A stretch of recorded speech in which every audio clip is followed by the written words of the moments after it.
अरे बापरे! आज मुर्शी डेपोमध्ये असं काय झालं की लोक इकडल्या तिकडे धावायला लागले.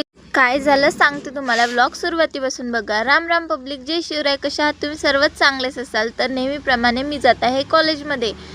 मी पोहोचली मुर्शी डेपोमध्ये. मुर्शी डेपोमध्ये आल्याबरोबर असं वाटलं की हे डेपो नाही तर जंगल सफारीच आहे का. एक माणूस हे बघा 3-3 मोठे मोठे कुत्रे घेऊन आला आणि त्याला बघून सर्व लोक इकडल्या तिकडे धावायला लागले. आणि मी बसले वरुड बसमध्ये. तुम्हाला एक गोष्ट सांगते, फुल ना खूप सुंदर असतात, पण ना फुलांपेक्षा पण काही लोक खूप सुंदर असतात. जसं की तुम्ही मलाच बघून घ्या. एवढ्या थंडीमध्ये मी खिडकी ओपन ठेवली आणि त्यानंतर बापरे एवढी थंडी लागायला लागली मला.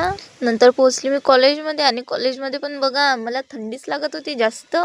आणि नंतर ब्रेकमध्ये गेलो बा थोडं बाहेर आम्ही. आणि हे बघा या 2 मुली माझ्याकडे एकसारख्याच बघत होत्या, जशी की मी कुठली सेलिब्रिटीच आहे का.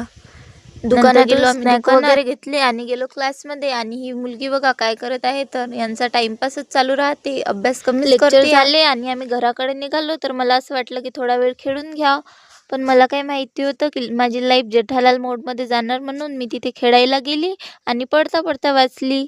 आणि जेव्हा कॉलेजच्या बाहेर आली ना, तेव्हा एकदम बॅकग्राऊंडमध्ये आवाज आला, हे माताजी. समोर बघते तर काय डॉगेशबाई. आणि मी पण त्याला बबिताजी सारखे स्माइल करून निघून गेले. काय करता बा, डॉगेशबाईचं काम खूप खतरनाक आहे.